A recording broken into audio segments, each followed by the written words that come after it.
Good morning, Father. I'm sorry for the years of negativity I've thrown into your face. I do not like to talk directly to you. It's not because I'm being mean and horrible and impersonal. It's not because I want to hurt you. It's because you actually do hurt my feelings when you remind me of the past. You know, the thing is, I don't want to remind you of the past. You know, I mean, the thing is, I remember the things you did to me as a child, but I'm going to just put them into a constructive framework here. We're not going to accuse you. I'm not going to blame you for the 20 years of fail. I'm not going to blame the strap for anything. I'm not going to blame your harsh talk, your anti-photocopier sentiments back in my teen years. Right, okay, I don't want to hold that against you, right. But I will just purely do it purely as a reference, because I have woken up to myself, and I woke up to myself way too late. I'm ashamed of what I did, and I cannot find my way out of the poverty trap. And I'm actually here not just to help myself. I want to help people out there, and there's millions out there, and they're costing taxpayers money who cannot work. Now, they can work, but they have Asperger's syndrome, and they are perfectly able to work. It's because work does not accept them. You call them bottom feeders, you call them no-hopers, you talk against the nerds and the geeks. Well, the thing was, they once had respect. I mean, what would we be without Einstein? I mean, I know you love gadgets. You gave me some good stuff from my childhood. But the thing is, every time we speak in real time, every time we have an interaction, these seem to always escalate into a fight. You know, Dad, I don't like fighting. I never liked fighting as a child. I don't like it now. But if I ever took pleasure in fighting, it's because that's how I learned. That's how I evolved. It's not something I was naturally given to. It was just what we call an adopted behaviour. It's just something that became available in the situations that I found myself in. Now, I know I monologue, right? But that's not what I want to do. I really don't want to monologue. You know, I don't even really want to talk. I'm not a communications expert. We're all different, right? You've got to accept that. It's not just you, but the whole world. These people who've got control over everything, they're the ones who say what goes. They've got money, they've got jobs. The ones who don't have money and jobs have got no voice. I've been doing research. So I would be called a ghetto dweller, a bottom feeder. Right. But I will not let my past determine my future. And I don't care what method I use. Well, I'm not going to use methods of, I'm going to break, you know, the people that set me on this nasty ride, and who took you on the ride and made me into a jerk off, were actually the church. Well, the reason why I went with the church is I trusted the church because they are considered what we call a benevolent society. They are supposed to preach love and teach world peace. They're supposed to help the poor, and I didn't help the poor because I didn't have anything to give, because I was selfish and I reap what I sow, I confess. Now, the thing is, I don't expect you to show me any sympathy, because sympathy is not what I want. I am a person who wants to help, so don't try to help me. I will help myself. But don't impede my progress. Don't interrupt me. Don't try to tell me what to do and what not to do. Do not insult me, because that's when I put the defences up. That's when I get mean and horrible. That's when I can be nasty. And fighting does not resolve anything. But I have got work to do. I know you find this data connection is an abhorrence. Well, you want to know the truth, that you said that I was using too much data. Well, actually, I was only at 50%, and then the next day, it clicked over, so I only used half that data. So there you go. Don't worry about that. I know I've screwed up financially. That's why I'm in this room, right? Because, going out is expensive. What's the point of going out, Dad, if you don't spend your money on something? It's not worth it. I will not refuse. I've got work to do. The thing is, I want to help people and encourage people. That's all I can offer. But when you tell me, you remind me of my past, you make me very, very angry. And I cannot help people when I'm angry. I go snowblind. It's like You know, I don't want to tantrum. I do not, you know, because that really isn't nice. I am trying to cultivate positive emotions. I play my music. I make videos. You know, I'm editing videos. I've never touched video until last year. So, you know, I still, you know, because I realise I've abused everything that I had. I mean, Luigi Benedict wanted to harness my photocopier talent. He wanted to harness it, but I turned my back on him and went the other way. And as a result, I became what I became, and I then took my photocopier art up again, and I took it up in a selfish vein. And I know now that that's folly, but too late, Dad.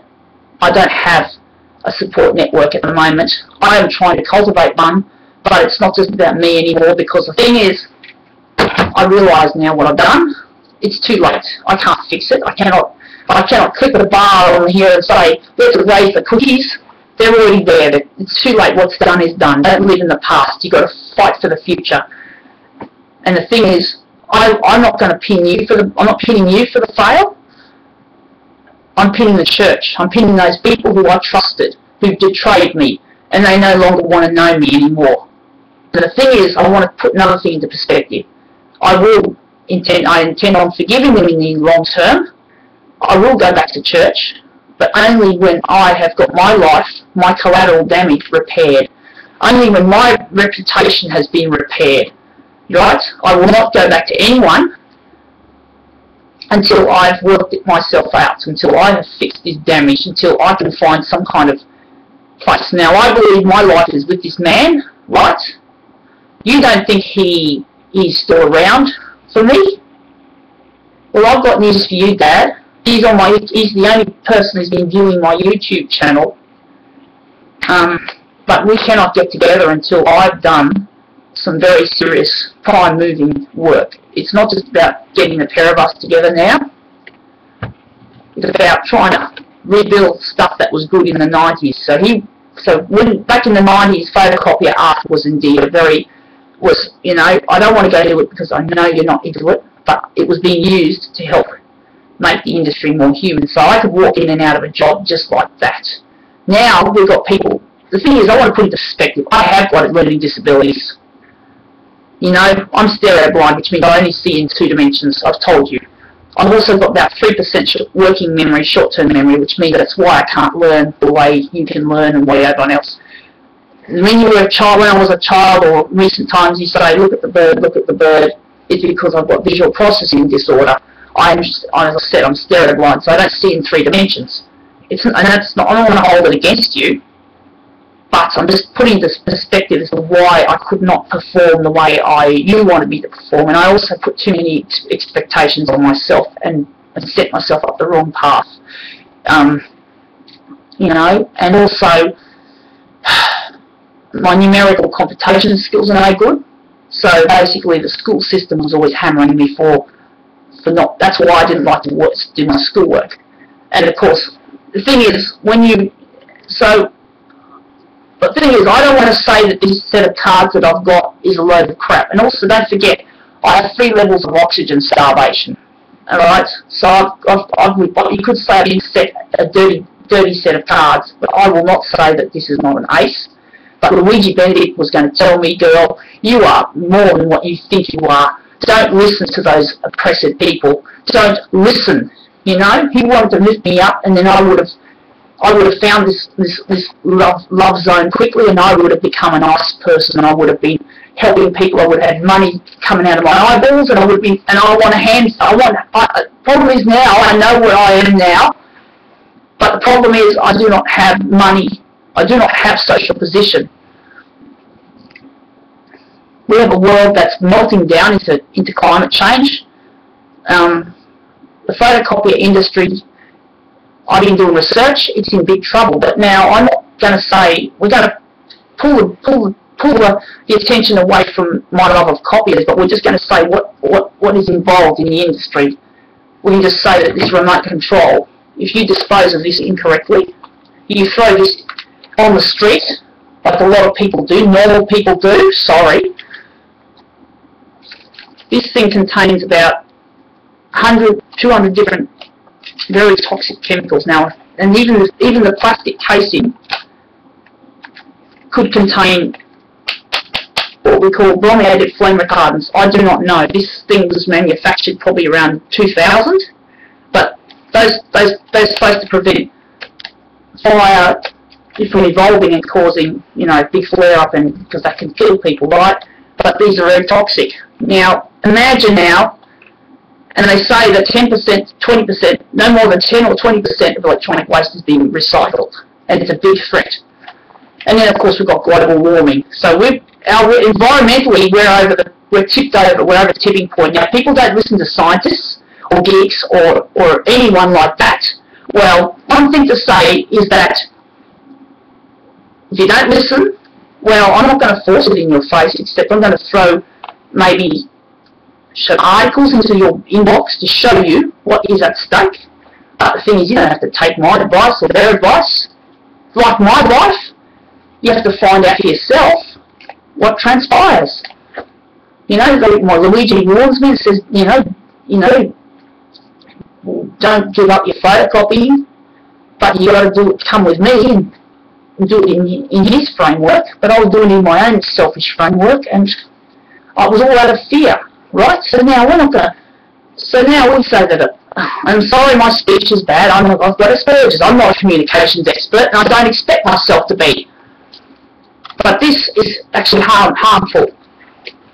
Even a battery is harmful. Now, when we're talking now a big piece of equipment like a photocopier, now I don't want you to respect me for that, but I'm just warning you now. I know why would you want to harness my power, my passion. Some machines are about as long as this bedroom, even longer. We have inkjet printers. You know, my mother gets them in her rubbish bin. Now, I don't know, you don't really seem to care about future. You're going to die soon. Well, I'll just put you in this perspective. What about James? What about little James and Stephen's little son? Because he's going to be drinking that stuff. You know, lead. You know what's in electronics, Dad. I don't have to state the obvious. You know, honestly, you know, we need renewables. We've got people talking the same language that I am. They may not be talking specifically about the photocopiers, but we do have people who are into the photocopier scene, but they've got no power either because they're all bottom feeders, as you call them. Oh, shit. Well, sorry, pardon that, but this speech is a bit long. But I don't know what to say. I will still hang on to this in my tube, and I will just make it a private. I won't let anyone see this one. It's for you.